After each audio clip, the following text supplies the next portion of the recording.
NAB's World Press Freedom Day webinar. Today acts as a reminder to governments of the need to respect their commitment to press freedom. It's a day of reflection among media professionals about issues of press freedom and professional ethics. Nadia, I'm just going to pass it on to you for the welcoming remarks. Great. Thanks, Ofense. Welcome, everyone, NAB members and those who are not members. We're really delighted that you're joining us today. Of course, it's the United Nations World Press Freedom Day under the theme of, the planet and journalism in terms of the environmental crisis. However, what an amazing time to be sitting and having this conversation 30 years into our democracy. And indeed, absolutely honored, delighted that we have two amazing people. And listen, this is a total intergenerational conversation. How wonderful that we have Professor Guy Berger, no stranger to any of us in the media industry. Prof. Berger also spent a decade with UNESCO, so he's been out of the country for a long time. We are so pleased that he's back with us and obviously doing some incredible work. He's an expert in media and internet policy.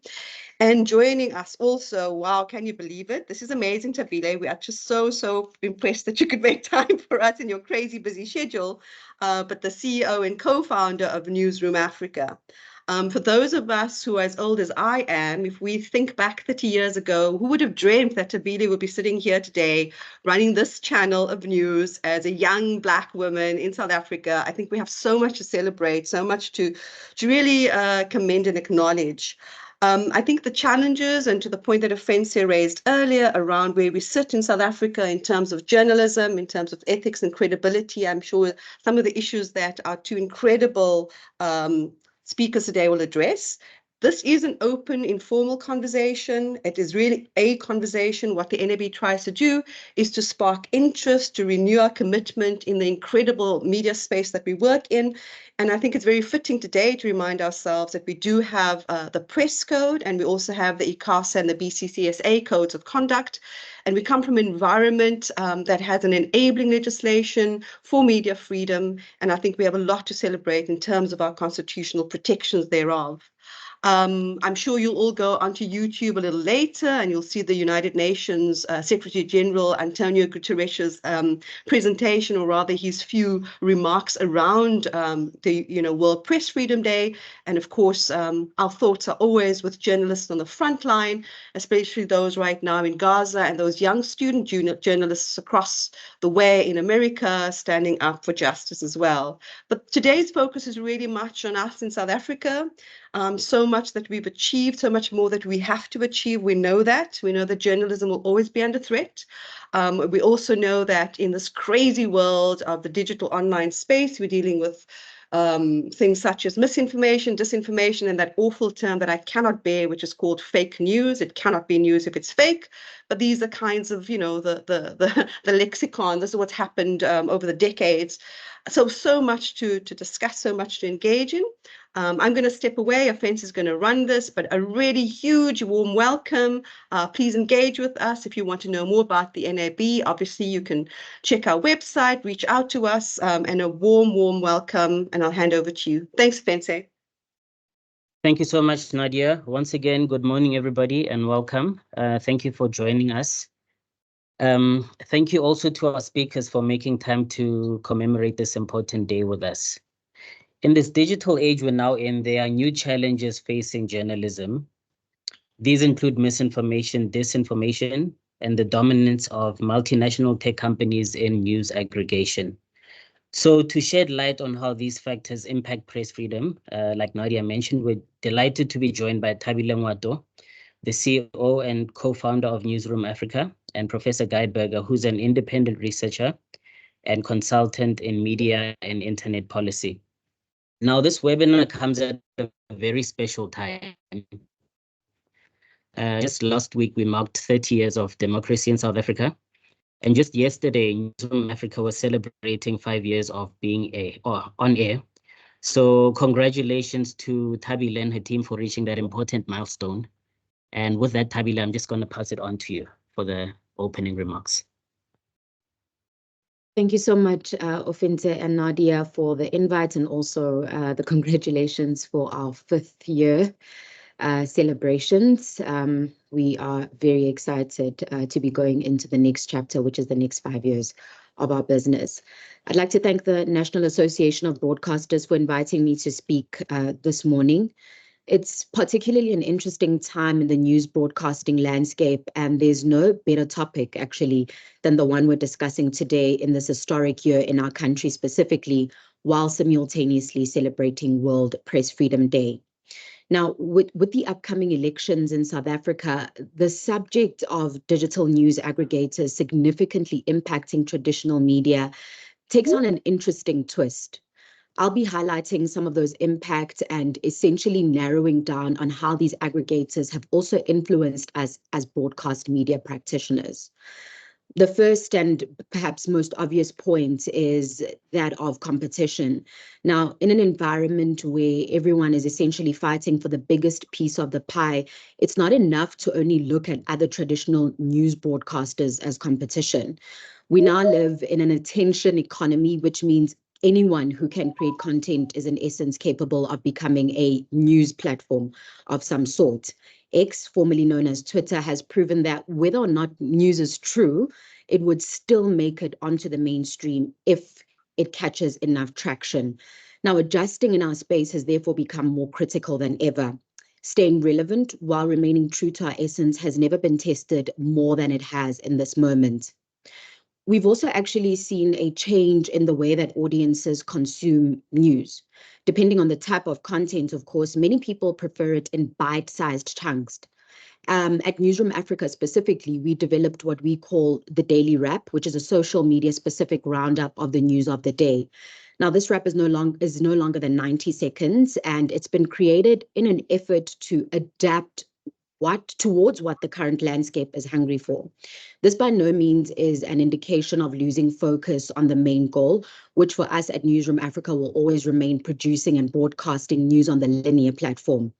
It is an acknowledgement that digital news has influenced the space we are in, and we are capable of catering for both appetites. There's also been an argument around the speed of digital news aggregators when it comes to providing news in real time. Now, once again, for us at Newzroom Africa, speed is almost never the goal. We want to be right, we want to be accurate, and we want to be fair. What we are looking out for is the indirect exposure to news that many audiences now have. People don't have to seek out the news anymore. The news actually finds them. Now, our mission is to be the news that comes knocking on their doors, regardless of which platform they're on. I'd like to move on to the next impact, which is that of advertising revenue, which for us is one of our key revenue drivers as a business. Now, many brands have had to spread their budgets across mediums, and at present, digital wins. In our context, there have been many factors that have led to this, some of which are outside of our control. Load shedding, for one, has been a major factor in how revenue has seen a migration towards the digital front.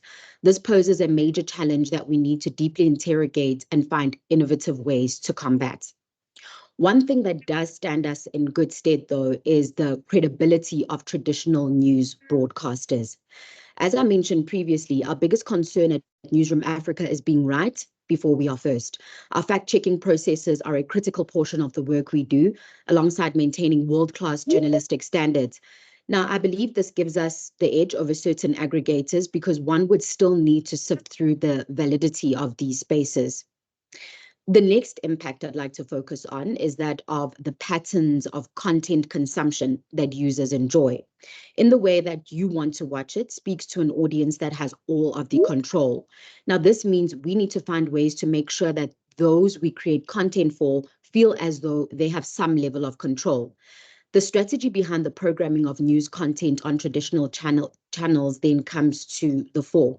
Now, as you may know, the success of such an exercise would be based on the average time spent, which is the ATS, on any given program or segment. This should be a key focus for measurement purposes. There's no denying the fact that despite the presence of traditional news broadcasters, digital news aggregators have caused us all to look ahead and essentially improve our audience engagement strategies, and we simply can't hide away from it. In our experience, nothing beats bringing in collaborative content and tailored experiences that will have viewers knowing that their voices are truly heard. For us, this has most certainly kept and enticed our viewers. The traditional media landscape has been disrupted by digital news aggregators. In an effort not to sound too idealistic, I truly believe we can look at it as a challenge to remain relevant in an ever-changing landscape through acclimatizing and evolving in the digital age, as opposed to a full-on threat. Now, the question is, are you up for the challenge? If so, buckle up and let's go. Thank you. Thank you so much, Thabile. And I think we can all agree that there's been such a huge disruption to traditional media with news aggregators. Sorry, before that, can I please ask that we all mute our microphones? And then also just a note for everybody to feel free to leave their thoughts and questions in the chat box at any time during the discussion. So yeah, there's been such a disruption, and I think we're going to have to adapt to that. So I'm going to now move on to Professor Berger, just to address how the threat of mis and disinformation affects us as news broadcasters and speak more about press freedom. So, Prof. Berger, how do digital news aggregation platforms like Google and Meta affect the economic sustainability of traditional broadcasters? And how can broadcasters adapt to this changing landscape while upholding press freedom? Thanks, Offensi. I'm going to do the predictable thing of introducing an answer to your question before I come to your question. I wanted to tell people a little bit about the history of this day, because I think that's important to contextualize where we are. And Nadia did allude to it. But I think it's really helpful to just track some of these processes, because that's important to understanding where we are with disinformation, the internet platforms and so on. So of course, everyone knows about October the 19th, the South African World Press Freedom Day. But this one, sorry, that's the South African Press Freedom Day. This one, the World Press Freedom Day, it actually started in Windhoek, Namibia in 1991, where there was a conference. This was long before I joined UNESCO, but UNESCO brought together independent African journalists, and they called for a free, pluralistic, independent press. So it was mainly focused on newspapers at that time. But of course, there was momentum after 1991, including in South Africa, as people will know, that after democracy in 94, we started liberalizing the airwaves. So in 2001, you had the 10th anniversary of the Windhoek Declaration, and that gave rise to the African Charter on Broadcasting. And that was a very influential document in terms of actually opening up the space to make it free for private broadcasters and community broadcasters to come on board. And they've also had in the kind of UN system some stuff that's kind of paralleled that, so that you have this World Television Day on introduced in 1996, and then you have World Radio Day, which I was involved in introducing in the UN system in 2011. So this is the way in which, in a way, press freedom became much more than just the newspapers as press. It became relevant to the major communications broadcast enterprises. And then what's also of interest to you perhaps is in 2011, which is now 20 years after the Windhoek Declaration, there was a conference that I was involved in organizing in Cape Town, and that called for access to information. And that subsequently echoed, because at UNESCO then in 2015, they created a special day, 28 September, for access to information. So you have press freedom for newspapers, then you have broadcasting, and then you have access to information. Of course, these are all packages. And then in 2021, which is now 30 years after the original Windhoek, they had another conference in Windhoek, and I was there. And this really focused on the digital environment. What does press freedom mean in the digital environment? So, I think you can see an interesting evolution here, people looking at these things. And I think that's quite a positive thing, because it's basically opening up the information and content ecology to more players and more transparency and people's rights to express information and to receive information and ideas and all kinds of content. And I think what's also important is that this is not just for institutions, like broadcasters, print. It's also for individuals, and individuals and the platforms they use. So of course the platforms are big beneficiaries of this press freedom, and then of course so is the public. So we've seen since 1991, like a fantastic opening up, and that's really something we should value and treasure. And this is a global thing, but at the same time, we know that there've been some setbacks and some contradictions. So let me touch on those very briefly. That according to the Reporters Sans Frontières, every year they Reporters Without Borders, they develop a map of World Press Freedom Day, and they'll be releasing one now today probably. But their last year's one, they basically said that overall in Africa, there's basically 40% of African countries are now classified as bad in terms of press freedom. And that was higher than in 2022, which was 30%. So we 40% of countries as opposed to 33%. And so this is a problem because it's about journalists being killed, journalists being locked up. It's about the banning of broadcasters, particularly international broadcasters, as we see in the Sahel region. So that's one sort of negative thing, although the overall trend is positive. You've got in Africa, in recent times, a negative trend. Now, what's important also in this, I finally come to a question, Offensive, that it's not just the suppression of voices and media. It's also that you have the rise of disinformation. So it's a double whammy. So basically, you jump on people, and then in that vacuum you pour in this other stuff, the poison. So it's a double whammy, and you see this in Burkina Faso in particular. But there's also a map. I can post a link just now. It's a bit of a Cold War map, but it shows very interestingly the kind of disinformation operations around the continent, both domestic and international, about how institutions are pouring in this kind of information. And according to the people who produced this map, which, as I said, I'll post the link shortly, you found a surge in disinformation 4 times in Africa since 2022. So that's the kind of context we have, like a big picture, good norms, good opening up, more freedom for broadcasters, for public and so on, and freedom for platforms. But then you also have clamping down, and you have this pouring in of disinformation. So to address some of these questions now about what does it mean about dealing with this stuff.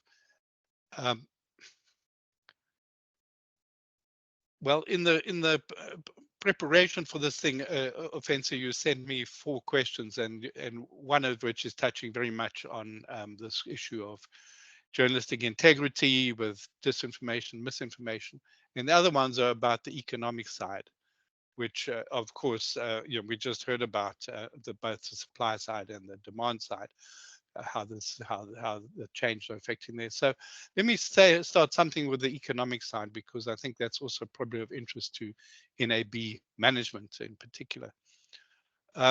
These Google and Meta, everybody here will know about the Competition Commission inquiry, and congrats to SABC, E-Media, Prime Media, Cariso for inputting there. And sorry if I left out anybody who from the NAB who did input there. But that's a very important intervention. And I think that it's key, because basically what we face here is an unequal playing field between the media and the platforms.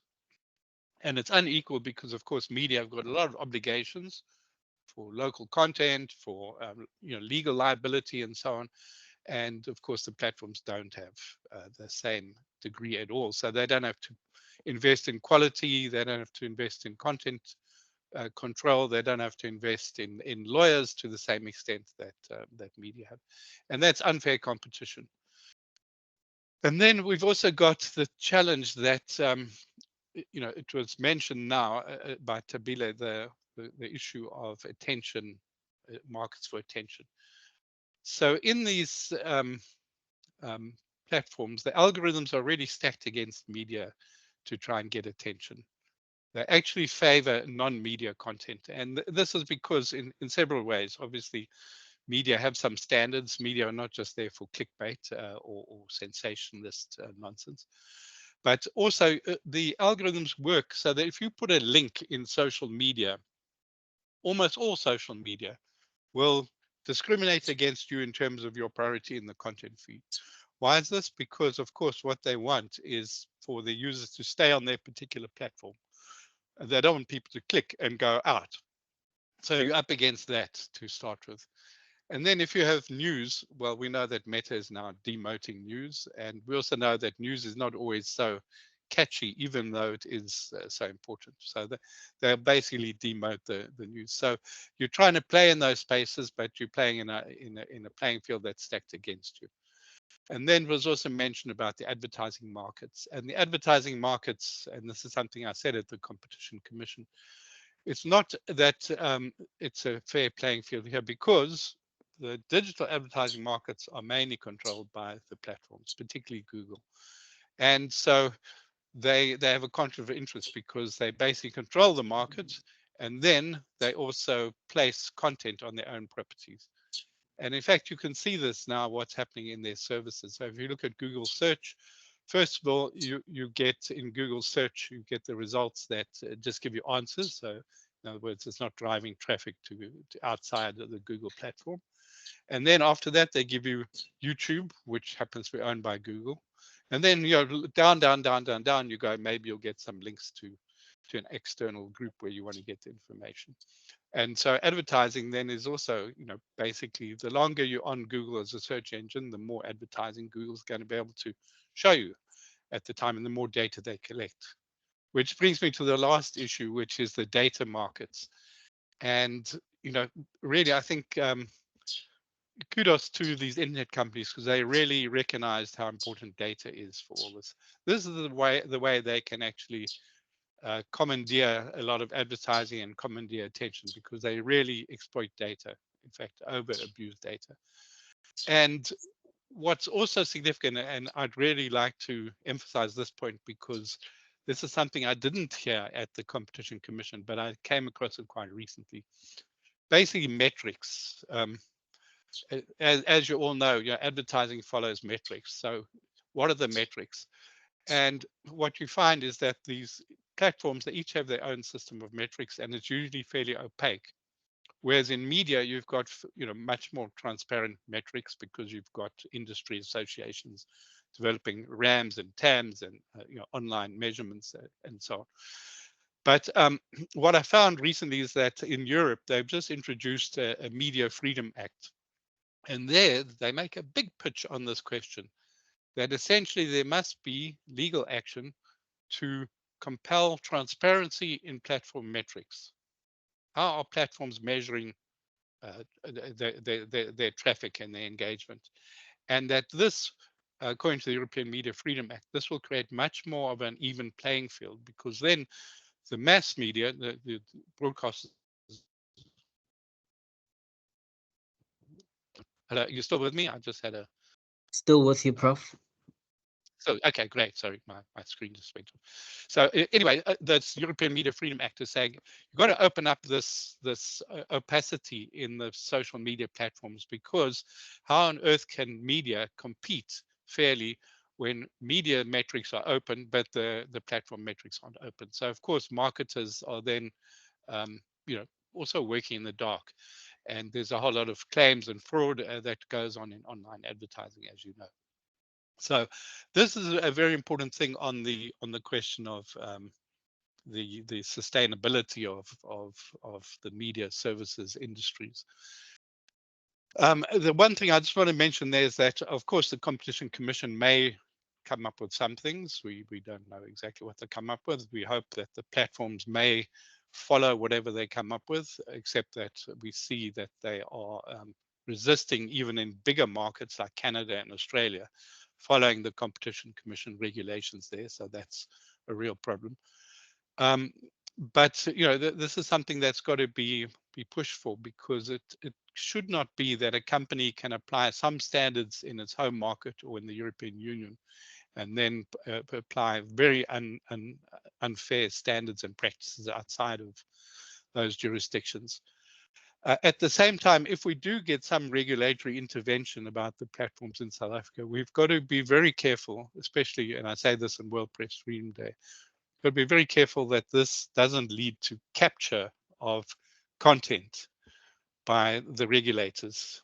We've just recently seen the Film and Publications Board try and kind of get involved in regulatory creep and sort of commandeer space to control content during the elections. And a coalition of organizations, Media Monitoring Africa, SANEF, I think the Press Council was involved, pushed back against the FPB, and the FPB then withdrew its proclamation. But there is always this temptation, of course, on the part of non-independent regulators that are reporting direct to government to try and get more control over space. So we have to be very careful that in calling for regulation of platforms, we don't open the door to something that we will regret. Okay, let me just turn now to this last point, this question of disinformation and press freedom,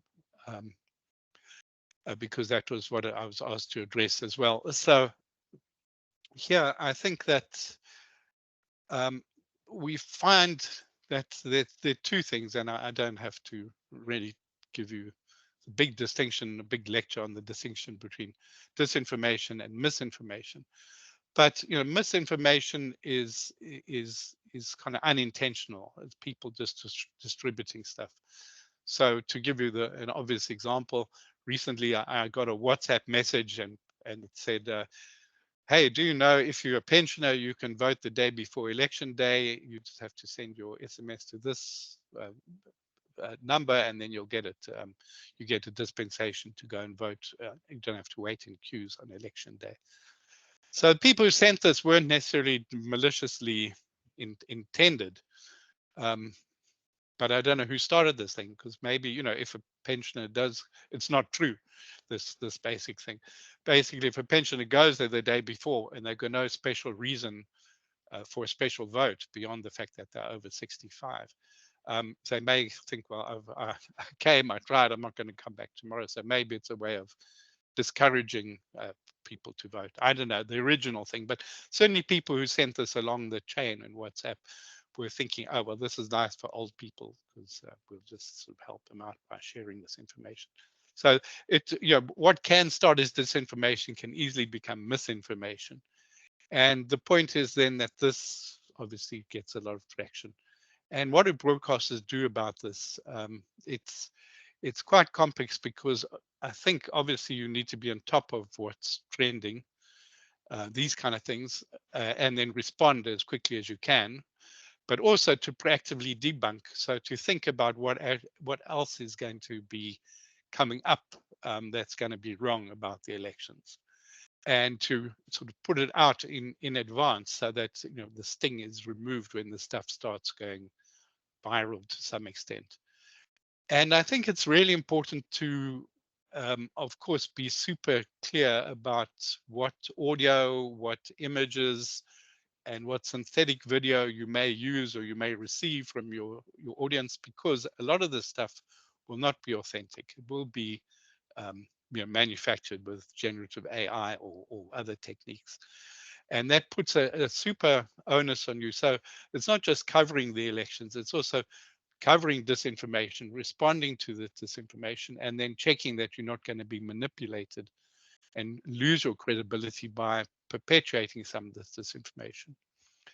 And then you've got to be on these different surfaces. I'll just tell you something, again, an anecdote, but I think it's interesting. This case of Jocelyn Smith, the 6-year-old who seemingly was trafficked in the Western Cape.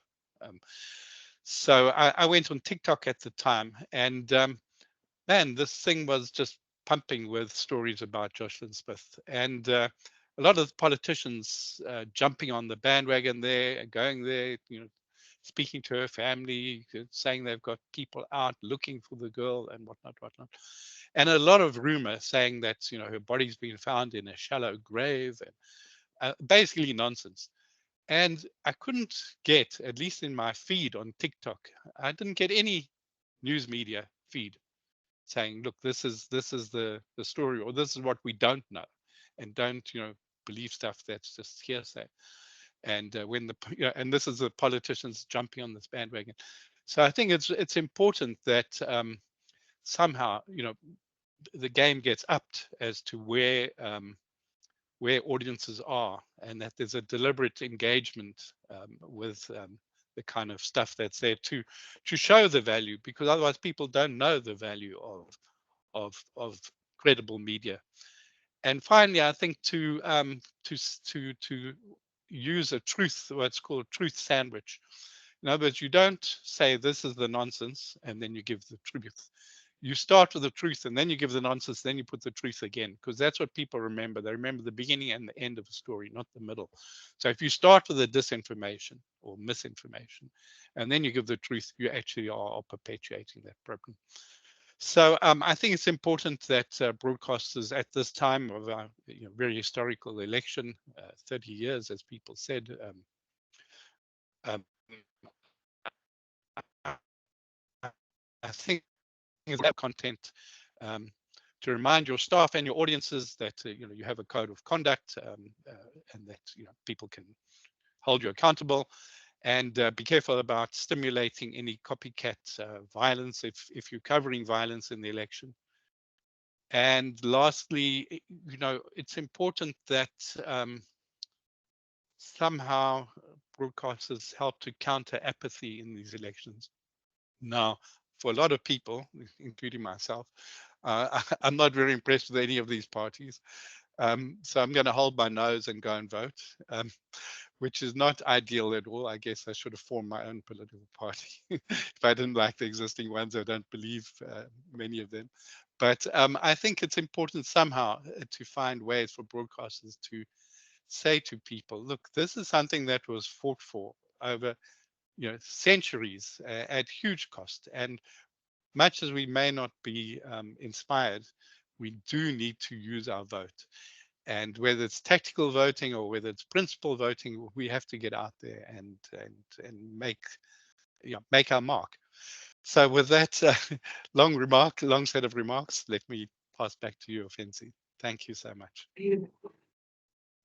Thank you so much, Prof, for the very... Hello, can we please mute our mics? Zilungile. Thank you, Prof, for that. We'll now open it up for questions on that and a short discussion session. And I see we have one already. I've got a question for Thabile. I want to know how they're planning to be relevant and produce content that will show reliability to news consumers, because AI is taking over. And I remember Thabile had already mentioned how they're doing much shorter news bites. So Thabile, do you want to speak to that, maybe, to that question? Yes, thank you so much for that question. So there's actually a misconception around AI taking over. Essentially, AI is supposed to enhance the work that's already being done and not actually replace it. So for us, AI cannot be a substitute to the emotional intelligence needed to craft and communicate in a way that actually speaks directly to the viewer. In our world, the human element will always be relevant regardless of AI. As a business, though, we are exploring different AI tools to remain relevant and embrace this technology in a way that will aid our efficiencies, and in some areas actually upskill some of our departments, writers, producers, etc. Thank you, Thabile. Chamano, I see you have your hand up. Good morning, Ofensi. Maybe just to begin by saying to our friends at NAB, Nadia and the team, thank you so much for arranging this. I think it's quite important. Prof. Guy Berger, good to see you as always. Thabile, I'm glad you are here today, and thank you so much indeed. You spoke, Thabile, about the change in viewing patterns. So I just want to find out how has this affected the quality and the business of television storytelling in your view? Prof. Berger, there's quite a number of things that you've touched on, metrics, the traffic and engagement. And if we were to just contextualize all of this, what do we need to do? And I mean, collectively speaking, what do we need to do to get everyone to understand the impact of all of this in South African media landscape? So in other words, to also garner some kind of support. I say this, Prof, because there are certain things that we will not be able to do as journalists, but you also have those that sit in parliament, for example, who are supposed to make, certain laws that govern, our spaces. So if you could just try and assist with that, I'll appreciate. And thanks a lot. Back to you, Ofense. Thank you so much, Chamano.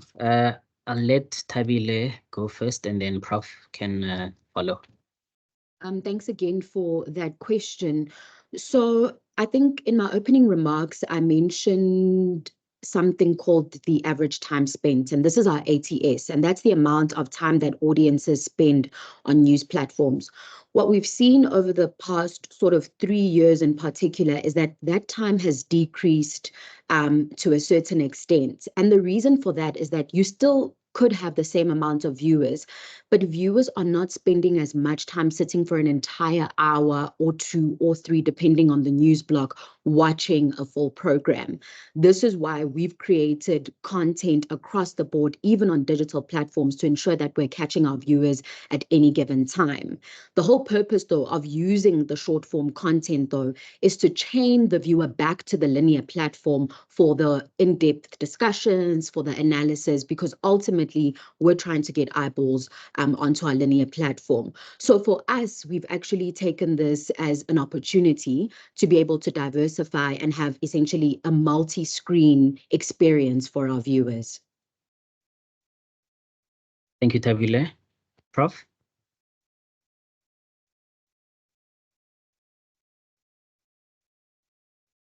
Prof. Guy, I think there was a question. Yes, Yeah. Oh, yeah. Thanks. If I can also just make a quick comment on the AI question. I think we just also should be aware that these AI is not just, it's a tool, or there are tools, but these are also businesses, and they're in the business of data. In fact, that's how they create their tools. So in the same way that much media are using Google Analytics on their websites, good. But remember, also all your data is going to Google. And Google is a competitor of yours when it comes to audiences and advertising. And the same thing with these AI tools. So, that's important to keep that in mind. On the question of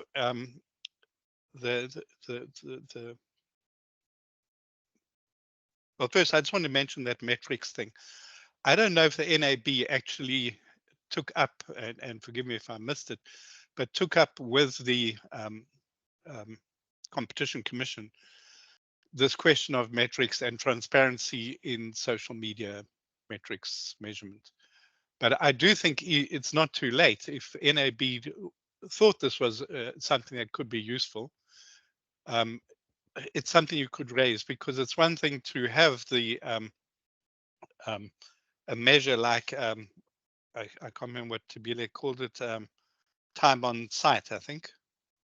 Time on Average segment. time spent. Sorry, time spent. Yeah, I mean that's one metric, but the platforms are also using additional metrics. There's no auditing of their metrics. They're using engagement metrics. They're using forwarded and like metrics, and all this kind of stuff. Time spent on scrolling, and I mean a huge amount of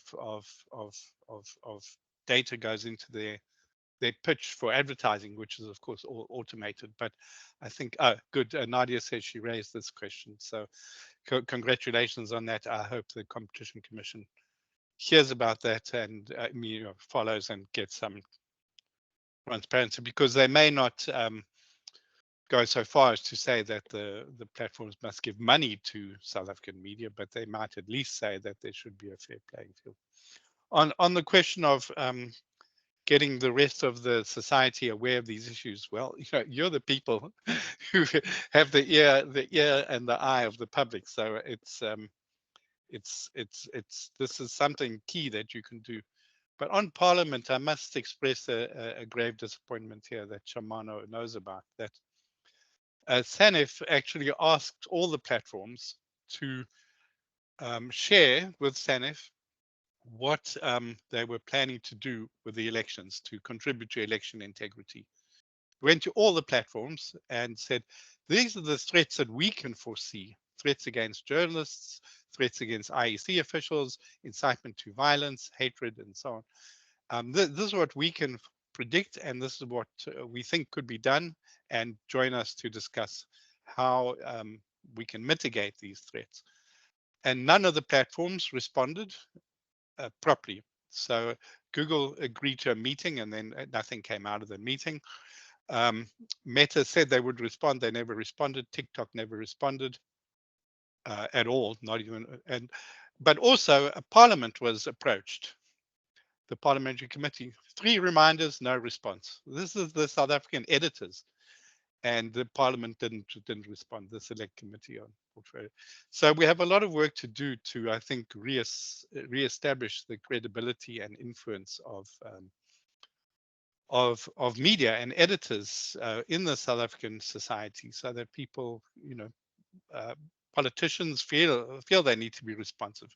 Platforms and other powerful actors feel they need to be responsive, because at the moment it's not looking good. But it's up to all yourselves to kind of, I think, raise the game, raise the volume, and to raise the flag about how important these issues are for the public. It's not just an industry self-interest. It's for the future of the democracy and the safety of the elections and the integrity of information by which people can make decisions about all kinds of issues.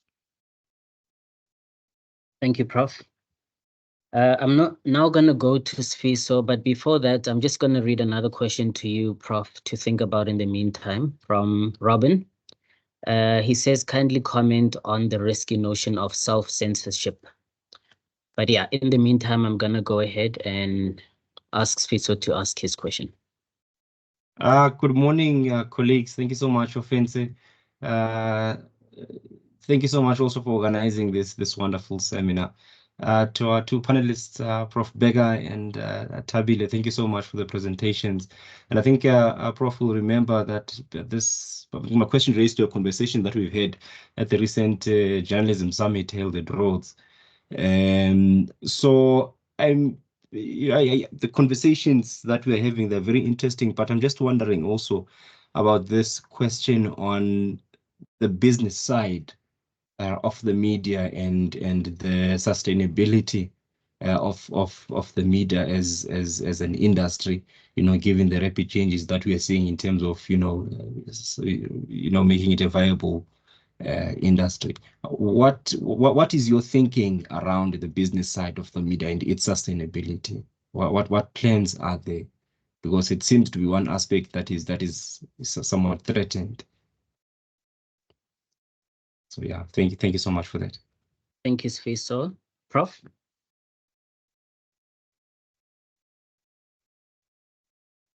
Okay, to answer Robin Sewell's question, it's self-censorship. Of course, people in media should always think carefully about what they're saying, because they're supposed to live up to certain ethics, and even in their private life, it's hard to stop being a journalist and say, well, now, I can say whatever goes, because it impacts on your professional credibility. Whether I don't know if I'd call that self-censorship, but it's certainly, you've got to be careful. You have to think twice before you're going to jump into some kind of fight or some partisan issue or whatever. I don't know if we find that there's self-censorship out of fear from, for example, fear of women journalists, you know, that basically if you go on social media, you're going to be given death threats, your family will be given death threats, you'll get rape threats and so on. It's a huge problem. To what extent it's translating into self-censorship, I don't know. Certainly some of the women journalists in recent times who have been abused have stopped doing journalism, which is a tragedy, and that's maybe the ultimate self-censorship. Some of them have been resilient, and congrats to them, and I hope the industry gives them the support they need. And I do wish that the platforms would actually take up SANEF's offer to collaborate in terms of protecting these women and punishing those perpetrators, because it's not acceptable for this kind of stuff to happen. And at the end, of course, the more women who are hounded out of journalism, the less a gender-sensitive perspective there'll be there. So it's stuff that, you know, we have to look at. But I'd be interested if people think that it is a general problem, and maybe even a problem from some of the industry, the way people are self-censoring because of the owners. Now, that's not to say that owners don't have a right to set an editorial policy within which, you know, journalists have to function. That policy should meet editorial standards and journalistic standards, but and in the case of broadcast, obviously you have to meet ICASA standards. But you know, it's to abide within an editorial policy is not self-censorship in my book, unless the editorial policy is being used against editorial, you know, journalistic ethics. So so that was that question. On the business side of the industry, I think implicit in what I was saying is that some of these things they can't be done only at the business level. You've got to be involved in this issue of regulation. I mean, you can't only count on regulatory support, but you have to do innovation, which is something Ofensi asked me about also. But you've got to do all these things as well, and you've got to get on top of data and AI. But that's not enough. It can't be business as usual. You've got to do a lot of advocacy, lobbying, research. This competition commission thing, it's critical, but it's not the only thing in town. We've just seen, you know, this SABC bill, which, you know, many people think was a disaster. All this stuff needs to be countered, and it's not just fending off stuff that is of harm to press freedom and broadcasting freedom. It's also creating an enabling environment, which means that there's got to be an even playing field. So the kind of responsibilities put on broadcasters, why should platforms not be given those responsibilities? It's about an enabling environment for you know, tax incentives, subsidies, support for local content. There's a whole ton of stuff. But unless I think the broadcast industry gets involved in the politics of the ecology in which you're operating, your business is not going to survive. I mean, it's just going to be whittled away, as you've seen happening in the print industry. So I think I've answered both those questions, Ofensi. Thanks so much, Prof. Another one is from Dimitri. He asks, do the panelists have any views on whether a journalist stops being a journalist once they become an executive and is potentially subject to vetting along with directors and senior executives? I'm not sure which one of our panelists will answer this one.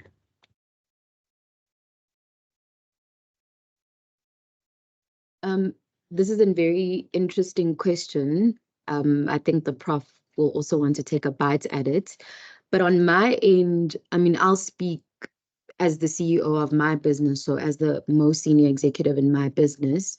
What I've seen over the past couple of years, 3 years in particular, is that there's always a challenge, I guess, in having, for example, an editor-in-chief or the most senior person in the newsroom being an executive as well, because your responsibilities are then split, right? So you've got your strategic responsibilities, to the business as an executive and upholding that, developing strategies, etc.